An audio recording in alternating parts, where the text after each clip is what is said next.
There's a video that I got recommended to watch by Stiorg called Does Wuthering Waves Deserve All the Hype? Apparently it's kind of like a comparison between Genshin and Wuthering Waves, I think. Or it could just be for Wuthering Waves. I'm not 100% sure, but it was said that it was like a comparison. I'm just hoping it's not a Genshin killer-esque video, dude. I don't know, but we'll see. We'll see. I don't know what it's going to be about. I think it deserves the hype, personally. I think it does. So let's have a look. I'm sure you've seen so many people talking about Wuthering Waves, I am one of them. especially since the CBT2 is coming tomorrow. The question is, does this game really deserve all the hype? This was And before what are CBT? people even hyped for? So if you want the short answer, yes, this game does deserve all the hype it's getting. Based. Absolutely based take already. Yes, it does. While I do not think that it's a perfect game, True. I really think this game will be a very good game. But let's talk about the reasons, and if the game does have some problems that need to be fixed, and how the gacha community should treat it. Now, the first and most obvious reason to be hyped about Wuthering Waves is that the game plays well. Yes. Duh, this The game combat is just phenomenal. respected the most basic rule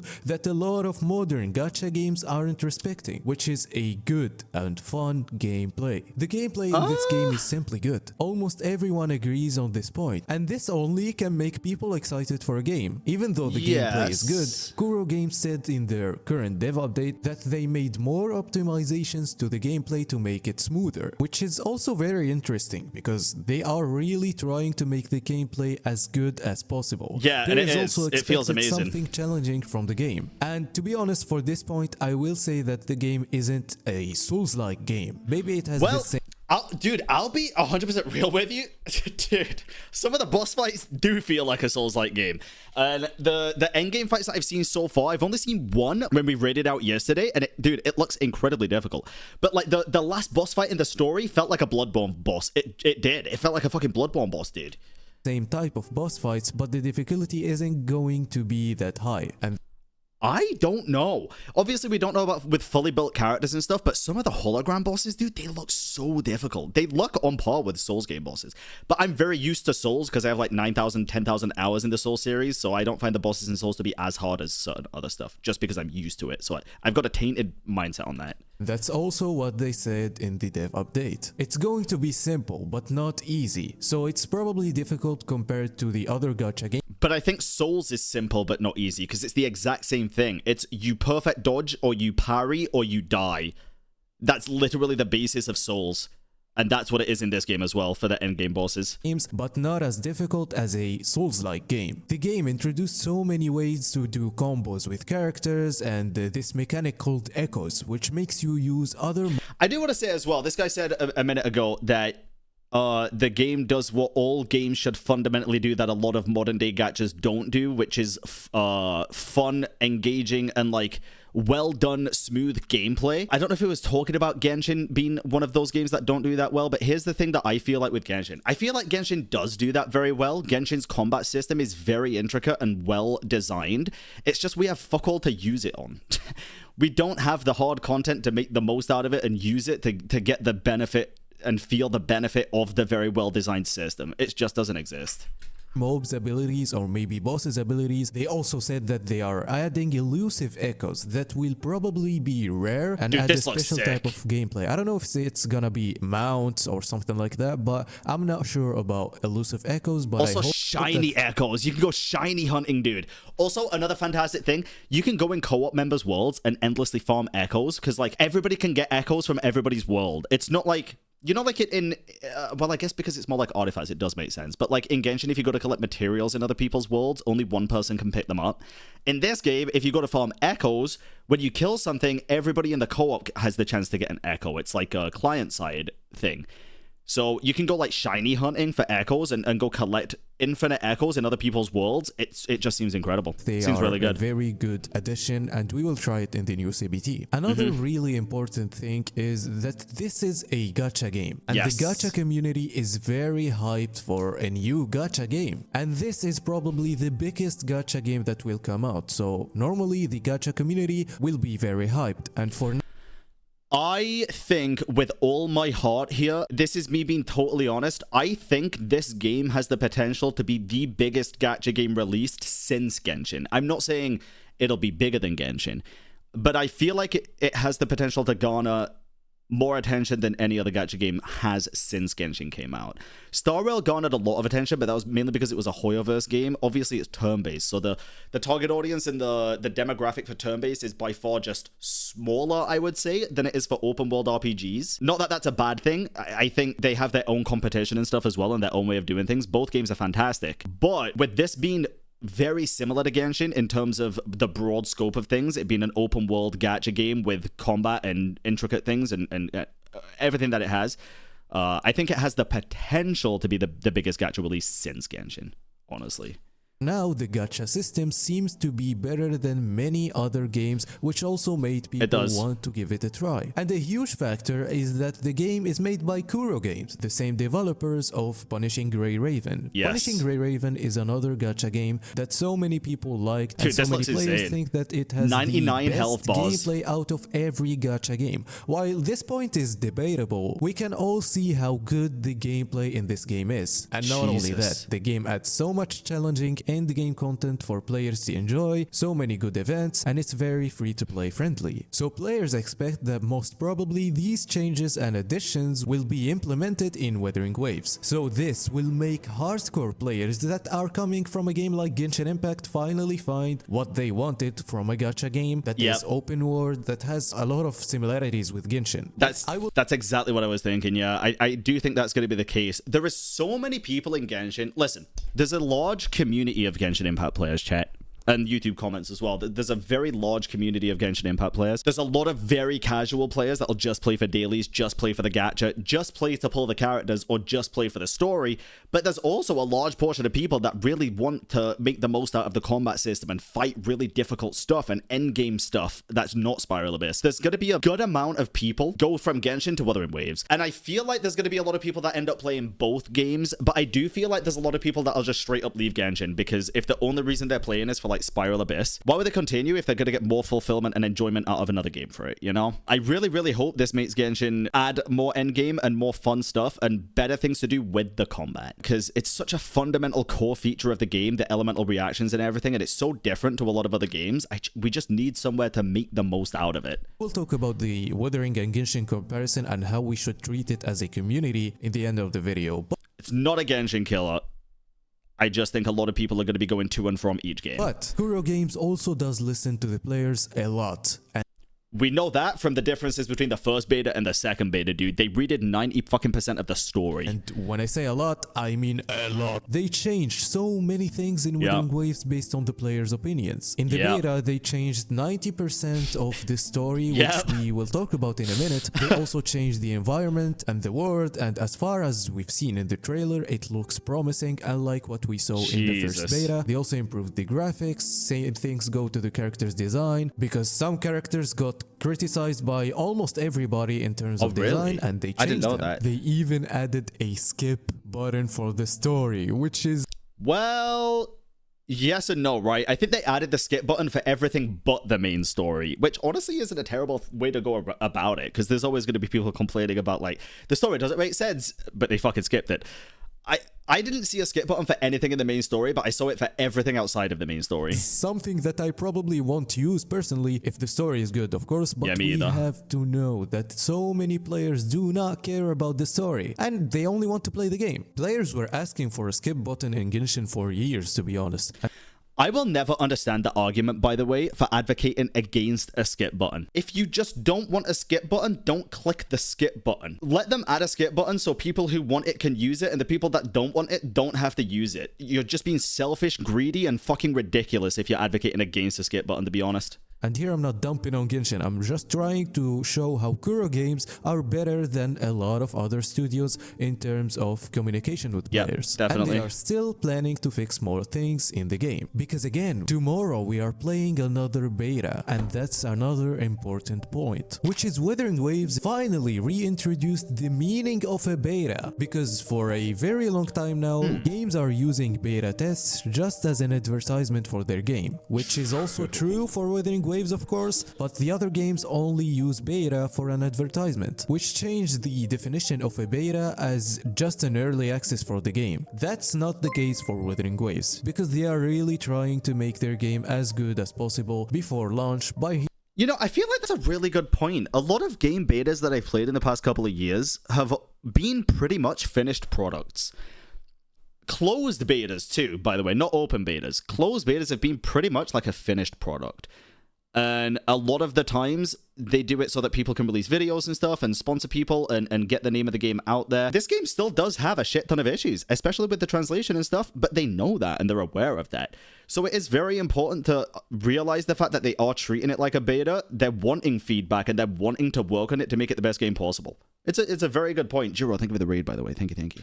Hearing players' opinions. But it's a very good point. Does the game have also some things that can probably ruin it or make the experience unpleasant? There are some things that can be problematic, as any game. For example, the story. I know that they changed 90% of the I still feel like they need to change the last 10%. I'm gonna keep it a buck, dude. I think the story for Act 1 and Act 2 is still lackluster and underwhelming, and if they want people to stick with the story of the game, they're gonna need to make it a little bit more interesting for the first couple of hours, because I always say this, the first couple of hours of a video game story is the most important part. If people don't vibe with the first couple of hours, a lot of them aren't gonna vibe with the rest of it and are just gonna drop it after those first couple of hours. Act 3 and 4, fantastic, out of this world, perfect, amazing. They need to do something about the first couple of acts, though, in my opinion. Story, as I said, but the first story was insanely awful. It was so bad, and this makes me worried about the new one. Will they be able to pull it off and actually make a good story or not? It's a gacha game in the end. Players like me. You should send them your reviews. I sent my video to the Kuro people. I do care about the lore, and I assume they want feedback, so I was just like, that's another point, which is, it's a gacha game. You have to know that any gacha game will be held back by its systems. The gacha system can prevent some content to be added or some difficulty to be added, and I'm really curious about how they will handle that. And there is also the question, is it the Genshin killer? Shut up. No. Thank you, Jesus Christ. Dench. Yes, no. Listen, I say the same thing all the time. You all will remember me saying this time and time again. The only thing that can kill Genshin is Genshin, and it's come damn close in the past couple of months to doing just that. But yeah, no, this game is not the Genshin killer. There'll be plenty of people playing both games. Genshin will still have a banging community. This game will develop its own community, I hope, and be successful as hell. And there is also the question, is it the Genshin killer? Shut up. No, this narrative should stop. It's a new game. It's a Genshin rival, okay? I thought I was going to say rip off then. It is a Genshin rival, and it is competition for Genshin. And I'll tell you what, chat, I'll be honest, I think it's good fucking competition. I think this game is going to be the most, the best thing to happen to Genshin. It's either going to be the best thing to happen to Genshin or the worst thing to happen to Genshin. And I'm really hoping it's the best thing. And they start taking some notes on a lot of different aspects of the game. Because I love Genshin, I do. I love it to fucking pieces, obviously. We just played an hour of it. I love it. But it can be better. This game could be better. All games could be better. This is definitely, it's a Genshin rival. This scene in particular in this game could be so much fucking better. This shit sucked. I'm gonna keep it a buck, dude. This shit fucking sucked in the beta.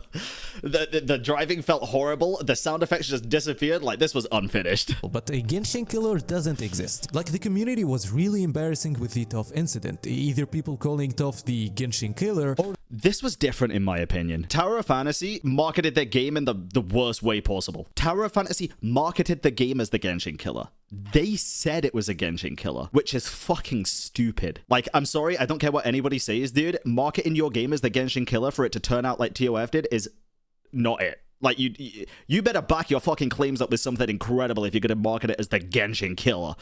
Like, it wasn't even the communities that marketed that. It was the devs. It was the marketing team. It was really embarrassing with the Toph incident. Either people calling Toph the Genshin killer or the other side of the players dumping on the game because it's like Genshin. Now you will tell me, well, the developers of Tower of Fantasy started this. No. That looked nothing like Genshin. Also, I'm curious about what he's going to say, because as far as I was aware, yes, the developers actually did start it. Now you will tell me, well, the developers of Tower of Fantasy started this. No. It was fake. And the guy who shared... Wait... so many videos that caused all of this harm to the launch of the game and its reputation got sued by the company, and no fucking shot. He publicly apologized, but I guess people never cared about this since Bro, I don't think people knew about that. What? TOF is already dead, but what if other fake news like this start on Wuthering waves? And many content creators... Holy shit, we were gaslit. I never knew that. So the other stuff was true, I assume, about them like stealing assets from Honkai Impact 3rd and stuff, but the marketing as the Genshin killer was not true. Holy shit, why did nobody ever tell me about that? We talk about this all the time. To the launch of the game, and its reputation got sued by the company, and he publicly apologized. But I guess people never cared about this since TOF is already dead. But I don't think it's a case of nobody cared about it since TOF is already dead. I think it's a case of it wasn't spread around enough that it was fake. It was spread around so much when people thought it was true, but I never heard that it was fake at all. That's crazy, dude. What if other fake news like this start on Wuthering waves, and many content creators eat it up and believe it? Now, of course, you can... I'll be honest, yeah, I was one of those content creators. I ate it up and believed it. I did. But it was so... Bro, it was so believable. What the fuck? The videos were so well done in that case. Terrible videos in that case, but well done. Holy shit. Compared to Genshin. It would be stupid to not see any inspiration from Genshin at this point. But also we shouldn't just compare to kill the game before release or to just make it the Genshin killer. I'm here blaming the two extreme sides of the story. But again, most people believe that the game is good, and this is a very good point here. The players that are gonna start rumors are probably just a minority. That's why we shouldn't believe them. Like, we should at least... Wait, dude, I feel bad now. Holy shit. I genuinely had no idea about that for Tower Fantasy. Maybe I should give it a try. I just feel bad. Just a minority. That's why we shouldn't believe them. Like, we should at least see if it's proven. I mean, I'm not saying they're gonna call it the Genshin killer, but I want you to imagine something like that. Any news, any fake news that says, oh, it's the Genshin killer. Oh, the developers are stealing your money. Oh, if you download Wuthering Waves, your privacy is stolen or something. Bro. Didn't people say the same thing about Genshin though? Stealing your money. Oh, if you download Wuthering Waves, your privacy is stolen or something. And that is my opinion. Other than that, as you see, there is not that many negative things to say about the game. So, does Wuthering Waves deserves all the hype? Yes, Again, it does. Yes, it has its problems, not that much problems, but it deserves all the hype. I do believe that we will encounter more problems and find some more cool things about the game in the second beta tomorrow. I want to see your opinion cool things. So let's... Curious what this guy thinks about the endgame now that it was added into the second beta, considering he said it probably wouldn't be as hard as Souls-like stuff, but I feel like it's very on par with Souls-like stuff with the characters that we get. Do a little discussion and the levels and stuff. See what the players think and also what they expect. I would like to know what he thinks. Do you think it's really a special game or it will just die in a week? Anyway, thank you for... There's a lot of people that genuinely do think this game's going to die within a week of release, and I'm going to keep it a bug with you. I don't know how anyone can after seeing the gameplay or playing it themselves. I truly don't think this game dies within a week. I think this game has a good life ahead of it if the devs keep up with updates and stuff. And looking at PGR, I don't see them not doing it. For watching, don't forget to like and subscribe, and I'll leave you to Kafka. If you don't subscribe to Stjork, you're gonna lose every single 50-50 in your life. And I'm gonna send you every Himiko.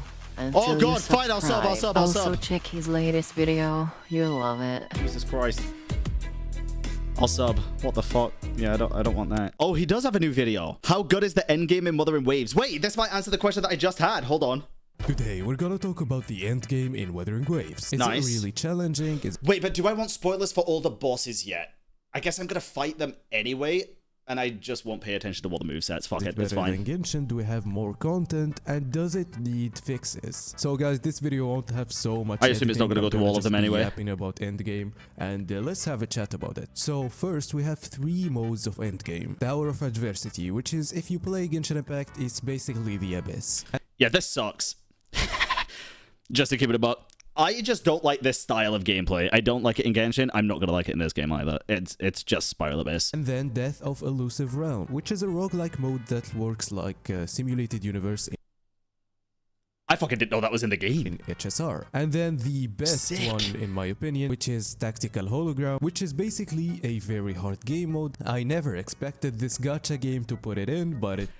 See, that's what I was thinking when he was talking about the difficulty not being like Souls-like. I feel like he just didn't expect it, and now I'm so curious to hear if he likes the fact that it's going to be super fucking difficult. Here. So let's first talk about Tower of Adversity. That timer making people swipe? Nah, dude.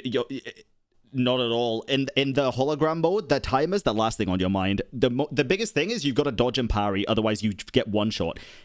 No amount of swiping is going to save you from skill issue in the endgame modes in this game. This is basically the Abyss. It's just not. It works the same way as the Abyss in Genshin Impact. There's different floors that you can play. You met the Abyss? The Abyss, sure, but I don't even think you get that good rewards from it, do you? I don't know. We'd have to wait to see on full release, I guess. Different bosses. I don't think it's all unlocked yet. Defeat all the enemies before the time runs out. This game mode is a mix between skill and your account as a whole. So it's not super hard, but you have to build your characters in the best way possible. Yes, you do. Because building your characters in this mode will help you a lot. And this just works, as I said, as the Abyss in Genshin. The more you build your character, the easier it becomes, and the more characters you have, the easier it becomes. There's of course the repetitive floors that can reset over time, and for everyone who cares about the rewards, you have 700 of the game currency every time it resets. But so, I mean, better than 600. we don't know exactly how many times it resets every 2 weeks, every 3 weeks, every month. Since we're still in beta, we do not know. Then we have Death of Elusive Realm. This mode is pretty fun. So this mode is like the simulated universe in Honkai Star Rail. You just go into more worlds and you collect buffs,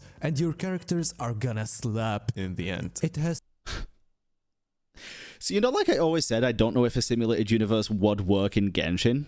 Like a simulated universe style game mode. If it works in Wuthering Waves, it's gonna work in Genshin. Can we get something like this? So many combos, and your characters will be so powerful in it. Like, you can do anything you want. You can make a healer a very powerful DPS, and if we had one in 2.2, nah, not quite like that. If you played Honkai Star Rail, you know how fun it is. Because I don't think that did feel good. Wait, 2.2? Oh, wait, that's before I started playing. Never mind. That was the fucking Tartalia event thing, wasn't it? This mode is. I hope that they add more stages to it, because if they don't, it will be kinda boring after some months, but if they do add more stages, it will be super, super fun. So they just have to do the same thing that Honkai Star Rail did. Other than that, this mode is kinda fun, and some of the casual players will like it, even hardcore players. It's so fun, but the only thing, as I said, it probably will get a little boring if they... I think every form of endgame is going to get a little boring eventually. I'm going to be honest, dude. I think as content creators, this is where it's going to feel a lot different for the general player base and content creators, chat. I can't wait for this game as a content creator. You know why? Because fucking hell, dude. I love Genshin Impact, but for Genshin, I do my dailies, I do whatever event stuff is needed to be done for that day, and I'm done within an hour. You can't do anything else. In this game, you can endlessly farm bosses in co-op or in solo to gain minimal rewards, but still not have to spend resin on those rewards. So as a content creator, I can go help people. I can help viewers beat bosses. We can do bosses together. You can go shiny hunting for fucking echoes with the community. Like, there's just a lot more to do in this game as a content creator than there is in Genshin, to be honest. It's kind of like a mix between MMO and RPG. That's what it feels like at the minute. I'm very excited for it. Stages. And the last one will be the... But isn't that what casual players want? I don't think everyone can spend hours daily on a game. Yeah, that's why I said it's different, because between content creators and casual players, that's exactly what I'm saying. It's very different. People are going to have different opinions on it. I'm very excited for Wuthering Waves for those things. But at the same time, you don't need to do those things. Like, nobody's forcing you to. You still got to get shit tons and plenty of rewards just by logging in and doing the bosses and shit and spending your resin. You're not going to fall behind.